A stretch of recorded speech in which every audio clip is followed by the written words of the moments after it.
시간 다 함께 사도신경을 고백함으로 5월 30일 새벽 예배를 하나님께 올려드리도록 하겠습니다. 나는 전능하신 아버지 하나님 천지의 창조주를 믿습니다. 나는 그의 유일하신 아들 우리 주 예수 그리스도를 믿습니다. 그는 성령으로 잉태되어 동정녀 마리아에게 나시고 본디오 빌라도에게 고난을 받아 십자가에 못 박혀 죽으시고 장사된 지 사흘 만에 죽은 자 가운데서 다시 살아나셨으며 하늘에 오르시어 전능하신 아버지 하나님 우편에 앉아 계시다가 거기로부터 살아있는 자와 죽은 자를 심판하러 오십니다. 나는 성령을 믿으며 거룩한 공교회와 성도의 교제와 죄를 용서받는 것과 몸의 부활과 영생을 믿습니다. 아멘. 이 아침에 우리가 함께 나눌 말씀은 사무엘상 14장 36절에서 52절까지입니다. 우리 46절까지만 함께 읽도록 하겠습니다. 사울이 하나님께 묻자오되 내가 블레셋 사람들을 추격하오리이까 주께서 그들을 이스라엘의 손에 넘기셨나이까 하되 그날에 대답하지 아니하시는지라. 사울이 이르되 너희 군대의 지휘관들아 다 이리로 오라.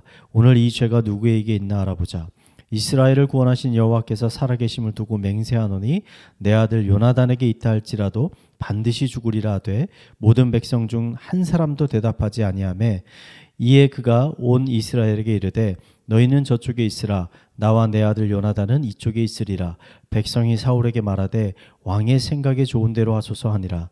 이에 사울이 이스라엘의 하나님 여호와께 아뢰되 원하건대 실상을 보이소서 하였더니 요나단과 사울이 뽑히고 백성은 멸한지라. 사울이 이르되 나와 내 아들 요나단 사이에 뽑으라 하였더니 요나단이 뽑히니라. 사울이 요나단에게 이르되 내가 행한 것을 내게 말하라.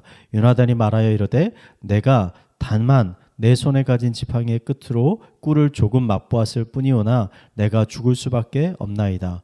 사울이 이르되 요나단아 내가 반드시 죽으리라. 그렇지 않으면 하나님이 내게 벌을 내리시고 또 내리시기를 원하노라 하니 백성이 사울에게 말하되 이스라엘의 이 큰 구원을 이룬 요나단이 죽겠나이까 결탄코 그렇지 아니하나이다. 여호와의 살아계심을 두고 맹세하옵나니 그의 머리털 하나도 땅에 떨어지지 아니할 것은 그가 오늘 하나님과 동역하였음이니이다 하여 백성이 요나단을 구원하여 죽지 않게 하니라. 사울이 블레셋 사람들 추적하기를 그침에 올라가서 블레셋 사람들이 자기 곳으로 돌아가니라. 아멘. 오늘 말씀을 읽으면 우리 안에 여러 가지 의문점이 생겨나게 됩니다. 우선 가장 먼저 드는 생각은 요나단의 행동은 잘못된 것이었는가 하는 것입니다. 사울은 밤이 되기까지 음식을 먹는 사람은 처형하겠다라는 무서운 맹세를 하나님께 하였습니다. 사울의 이 말을 듣지 못한 요나단은 전쟁을 하는 도중 너무나 배가 고파서 수풀에 있던 꿀을 조금 먹게 됐습니다. 함께 있던 백성들은 요나단이 사울의 명령을 어겼다는 사실을 알았지만 이 사실을 사울 왕에게 보고하지는 않았습니다. 왜냐하면 그날 블레셋과의 전쟁에서 가장 큰 활약을 한 사람이 바로 요나단이었기 때문입니다. 사실 당시 군사적인 전력으로만 비교하면 이스라엘은 블레셋의 상대가 되지 않았습니다. 블레셋은 이스라엘보다 몇 배가 되는 군사를 가지고 있었고 특히 이스라엘이 가지고 있지 못한 철기 무기들을 가지고 있었습니다. 그 때문에 전쟁이 시작되기도 전에 수많은 이스라엘 백성들은 두려움에 빠져서 전쟁터에서 도망하고 말았습니다. 이런 절망적인 전세를 뒤집은 것이 바로 요나단이었습니다. 그는 자신의 무기 드는 수종과 함께 단 2명이서 블레셋 적진을 공격하였고 하나님이 이때 요나단을 도우셔서 블레셋 군인들의 마음을 혼란하게 하셨습니다. 그러자 블레셋 군인들은 서로 싸우기 시작하였고 이로 인해서 블레셋의 군대는 스스로 무너지게 되었습니다. 이 사실을 잘 알고 있던 백성들은 요나단을 보호하려고 하였습니다. 하지만 한 가지 문제가 생기고 말았습니다. 전쟁에서 승리한 사울 왕은 그날의 승리에 만족하지 않고 밤에도 블레셋을 끝까지 추적하여 더 큰 승리를 얻기를 바랬습니다. 그래서 제사장을 밤에 불러 블레셋의 군대를 추격할지 말지를 물었는데 하나님께서 아무런 말씀을 하지 않으셨습니다. 사실 사울은 분명 누군가 전쟁에서 하나님께 드렸던 맹세를 어긴 사람이 있기 때문에 하나님께서 말씀하지 않는 것이라고 생각했습니다. 그래서 제비를 뽑기 시작하였는데 결국 자신의 아들 요나단이 뽑혔습니다. 제비에 뽑힌 요나단은 자신의 행동을 있는 그대로 솔직하게 고백하였습니다. 우리는 이 부분을 읽으면서 한 가지 의문을 갖게 됩니다. 정말 요나단이 잘못된 행동을 한 것일까? 그래서 하나님께서 아무런 말씀을 하지 않으셨던 것일까? 하나님께서는 여리고성에서 하나님의 말씀을 어기고 물건을 훔쳐갔던 아간과 같이 요나단을 처벌하기를 원하고 계시는 것일까? 우선 이후 이어지는 성경의 기록들을 보면 하나님은 요나단을 정죄하지 않으셨다라는 것을 알 수 있습니다. 왜냐하면 이후 전쟁에서도 사울과 요나단은 많은 승리를 거두었기 때문입니다. 아간의 사건 때는 죄를 범한 아간을 처벌하기 전까지는 이스라엘이 전쟁에서 승리할 수 없었는데 사울과 요나단이 이후 전쟁에서 계속 승리한 것을 볼 때 하나님은 이때 요나단을 정죄하지 않으셨다라는 것을 우리는 알 수 있습니다. 하나님이 요나단을 정죄하지 않으신 이유는 너무나 명확합니다. 하나님이 블레셋과의 전쟁에서 이러한 금식을 요구하신 적이 없으셨기 때문입니다. 전쟁의 승리를 위해서 금식을 명령한 것은 사울 개인의 생각이었습니다. 그는 금식을 하면서 전쟁을 하면 하나님께서 이스라엘을 궁휼히 여기셔서 전쟁에서 승리케 하실 것이라고 아마 생각했을 것입니다. 하지만 결과적으로 이것은 너무나 어리석은 생각이었습니다. 오히려 이것 때문에 이스라엘 백성들은 음식을 먹지 못한 채 싸워서 더 열심히 싸우지 못하게 됐고 더 큰 승리를 얻지 못하게 됐습니다. 뿐만 아니라 전쟁이 끝난 후 밤이 되자 너무나 배가 고팠던 백성들은 가축을 잡아서 그 피를 다 빼지도 않은 채 피째 고기를 먹게 되었습니다. 이것은 하나님의 말씀을 어기는 일이었습니다. 사울의 어리석은 맹세로 인해서 이스라엘은 더 큰 승리를 놓쳤을 뿐만 아니라 백성들은 율법을 어기는 죄를 짓게 되었습니다. 이 사건이 우리에게 가르쳐주고 있는 것은 무엇일까요? 말씀에 근거하지 않는 개인의 어리석은 서원과 맹세는 자신뿐만 아니라 주변에 있는 사람들에게도 부정적인 영향을 끼칠 수 있다는 것입니다. 사사기의 사사 입다도 이런 유사한 잘못을 범했습니다. 그는 암몬 족속과 싸우러 나가면서 하나님께서 이 전쟁을 이기게 하시면 집에 돌아올 때 자신을 가장 먼저 맞이하러 나오는 사람을 제물로 드리겠다는 서원을 하였습니다. 입다의 이런 서원은 매우 어리석은 서원이었습니다. 왜냐하면 그가 집에 돌아왔을 때 그를 가장 먼저 맞이하러 나온 사람은 그가 세상에서 가장 사랑하는 그의 외동딸이었기 때문입니다. 이처럼 하나님의 말씀에도 어긋나고 또 하나님이 기뻐하시지도 않는 서원을 하는 것은 자기 자신뿐만 아니라 다른 이에게도 큰 고통을 가져오게 됩니다.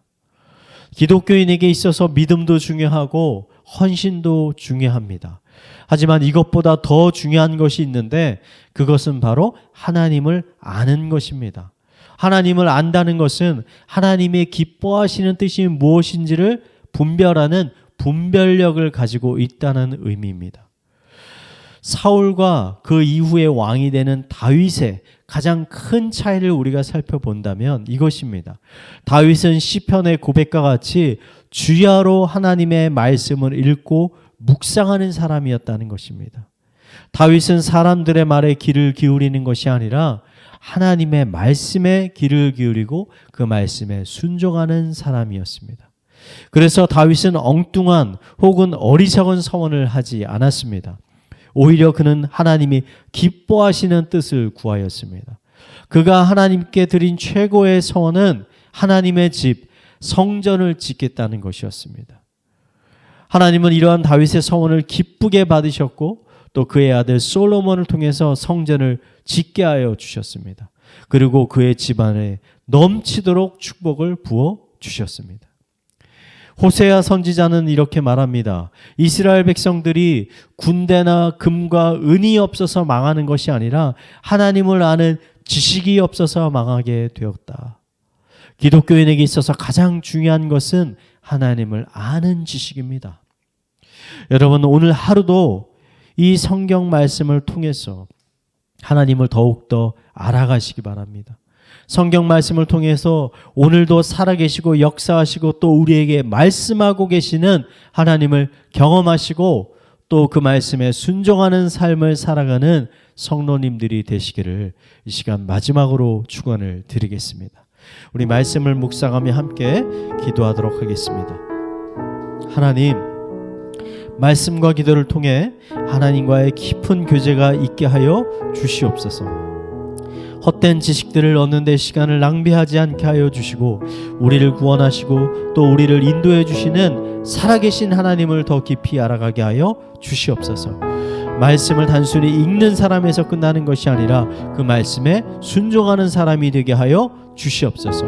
우리 이러한 기도 제목들을 가지고 함께 기도하도록 하겠습니다. 기도하시겠습니다. 하나님 아버지, 이 시간 하나님의 은혜를 간구하며 나아갑니다. 하나님의 살아계신 말씀을 붙잡고 나아갑니다.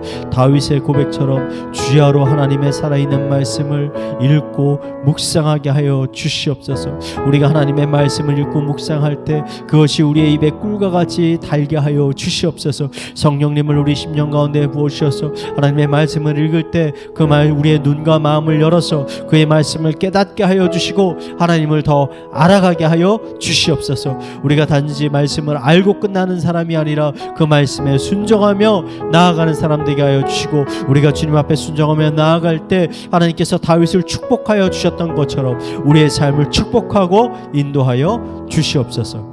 우리 이어서 교회를 위해서 기도하도록 하겠습니다. 의왕 우리 교회가 영혼을 살리는 공동체가 되게 하여 주시옵소서. 우리들이 먼저 복음으로 충만하게 되어서 아버지 우리를 향한 하나님의 크신 사랑을 경험하고 깨달아서 이러한 사랑을 우리의 이웃들과 친척들에게 아버지 흘려보내는 하나님의 귀한 자녀들 되게 하여 주시옵고 교회 내에서 진행되고 있는 전도훈련과 양육훈련을 통해서 영혼구원과 재생산이 일어나게 하여 주시고 다시 시작된 오프라인 다락방 모임을 통해서 우리 성도들이 새로운 힘을 얻고 아버지 한 교회로 더욱더 지어져가는 은혜가 있게 하여 주시옵소서. 우리 교회를 위해서 함께 기도하도록 하겠습니다. 기도하시겠습니다. 하나님 아버지, 이 시간 우리 의왕 우리 교회를 위해서 기도하오니 의왕 우리 교회가 영혼을 살리는 공동체가 되게 하여 주시옵소서. 우리가 복음으로 충만한 공동체 되게 하여 주시옵소서. 복음으로 살아나는 공동체 되게 하여 주시옵소서. 하나님의 말씀을 깨닫는 공동체가 되게 하여 주시옵소서.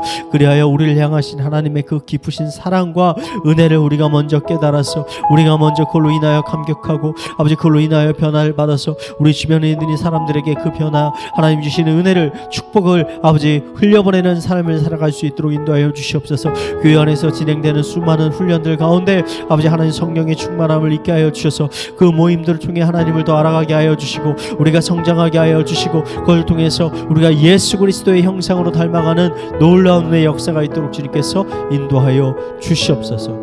우리 마지막으로 자신의 가정과 또 나라와 개인의 기도 제목을 가지고 함께 기도하도록 하겠습니다. 기도하시겠습니다. 하나님 아버지,